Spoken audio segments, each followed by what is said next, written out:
There we go. There we go. Nice. Welcome to podcast number 6 or 7. Not sure. Yeah, I don't know. We're going to be talking about poison ivy today. And, there's a bit of a delay between this podcast and the last one. Sorry about that. a little snafu, if you will. Yeah, with some trouble getting these produced. Mostly, I think we misplaced the camera at some point. I lost the camera. I found it. We had to kind of rig up something with our microphone so that we'd both be heard. I don't know if you paid attention to the last 5 or 6, but the sound wasn't coming out nearly as. And then we had it, actually, when Dr. Josh was gone last week, he wasn't on vacation. He was actually in a mental institution. Padded walls and everything. He was that upset about this project. So he's back. Yeah. We're ready to get this done, knock it out. You guys won't, the lengths that we go to produce a quality podcast for our patients, you wouldn't believe it. You wouldn't believe what's going on off camera. We do it all for you. There's a lot of touch-up work going on here. Yeah. Anyway, so let's talk about poison ivy and what Poison to look ivy, for. right. We're going to do a true and false today. True or false? And remember, watch the entire podcast so you can get the secret word at the end. Oh, that's right. You entered That's into right. a massage thing. Yeah, so if if you live in the Midwest, you already know about poison ivy. And the problem is that we get the eastern and the western varieties of poison ivy here. So this week we've been talking about it, and when a lot of people have come in and we've said like, hey, here's our great handout on poison ivy, and then what do? They don't want to be bothered with it. Oh, yeah, I know everything. They know everything. They think they know everything. So we ask them a couple true or falses, and lo and behold, maybe they don't know. So the point we want to make is the information on poison ivy has updated, as well as how we treat it, and most importantly, how we avoid it. So we've got a couple true or falses that Dr. Matt's going to ask me, and then we'll kind of go over the larger issues. You know, these podcasts aren't meant to be very long. If you want to get more information, you can contact us, or you can find a way to give yourself poison ivy and discover this information on your own. All right, so here we go. Here are the true and falses. Read from a sheet. Are you ready? I'm ready. True or false? You should immediately rinse your skin with lukewarm, soapy water. Lukewarm, soapy water. Yes, that's true. That is true. Yeah. If you know, you got it. Sometimes it's hard to tell because it can, So where are some of the places you could probably pick it up? That most people get it. Man, anywhere, in the garden, in your backyard. It can be a bush here in Missouri. It can crawl up a tree, because we have the 2 varieties. So you never know what it's going to be. You just have to know how to identify. I know you're going to talk about that in a minute, but by the time you start to feel the itch, it's already on you. The oil, it's called urushiol, is the oil, and it soaks into your skin, and your skin has this unbelievably, some people's skin has a very nasty reaction to it. So being on the lookout for it and identifying, that's the first factor. But yeah, once you think you may have contacted it, washing your skin aggressively is a great way to do it. So, all right, sorry, go ahead.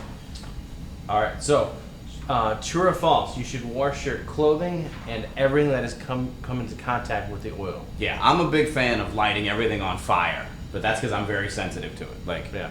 I'll get it year after year. Like if I had a shirt and it had poison ivy, the oil on it, and I didn't wash that shirt, I just put it on every year at the same time, I would get that poison ivy over and over again because that oil is stable in that clothing. So I'm a big fan of burning everything, but sometimes you can't light everything on fire or whatever. So yeah, washing everything immediately is a great idea.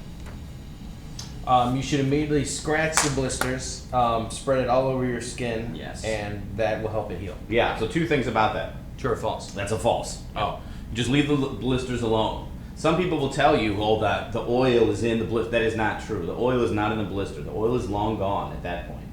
In general, we don't like messing with blisters, and if they pop, we have to just leave that skin, let it cover it, because now what you have is a source, an open wound that can lead to infection. So, yeah, leave them alone. Leave them alone. Knock it off. The best way to ease the itch is to cover yourself in acid. You wouldn't feel the itch anymore. That's true, but no, false. The best way to do it, and it differs from person to person. Some people like cold compresses, Some people like warm compresses. One of the greatest things you can do is to get some Quaker Oats, put them in an old sock or something like that, and put them in some bath water, dip it in there, and make a colloidal solution of Quaker Oats, which works for a lot of things. And that will get rid of the inflammation and the itching really quick. Or you can just have people tape a bunch of oven mitts around your body, like like Phoebe did in that one episode. Yeah. You know. So anyway, That's a good- yeah, that's a good those are the point. different ways. There's a lot of different ways. The most important thing to do is not scratch, and find a way to relieve the itch. A calamine lotion. There's many ways to do it. Many ways to do it. All right, so let's talk about. That was a really good, Dr. Josh. You Yeah, got 5 and there's out of more. 5. Did I? And there's more on here. When you I come to can- the office this week, you'll see them. Why don't you talk about what it looks like? And So we'll let's finish talk with that. about the actual leaves for poison ivy. When you look at a plant or a leaf, you're looking for something that's not super pointy, but not super round. It's like the assassin plant. You can't even Oval? tell. Yeah, Oval? you can't even tell it. It's like actually gonna murder your face. And when you're looking at a plant stem, it's actually gonna come off the left first and then the right. It'll never come off the right first. So you have to be wary of that. And then the stem comes off at the same time, the leaves come off. That means that it's not poison ivy if they come off directly across from one another. Oh, okay. One of the other things is that it can appear anywhere, like Dr. Josh was saying earlier. And leaves of 3, right? You heard that saying. So if you have 3 leaves that come off, that's more than likely poison ivy.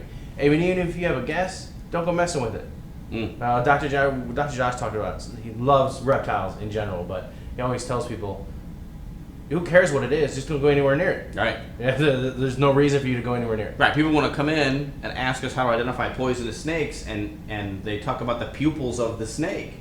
Well, there's 2 problems with that. If you're getting close enough to see the snake's pupils, it's going to strike your face. So at that point, it does not matter if it's poisonous or not. Your face is struck. And you 2, have a snake attached right, to your and if you face. can see the pupils of the snake from far away, that's a big snake. You Yeah. should be leaving the area anyway. So that's just a little bonus information. Well, yeah, that's pretty accurate. Just leave it alone. So those Go. are the guides and It's like the guides to poison ivy and snake rearing. So It's like thanks for tuning in. what's that thing? Anaconda? No, Voldemort's snake. It was his what? His. He. Somebody will know the answer to this. So Go Peggy would, comment. but she's on the phone scheduling patients probably. Yeah. Well, what's our secret word? Probably something to do with poison ivy or itching or don't itch or.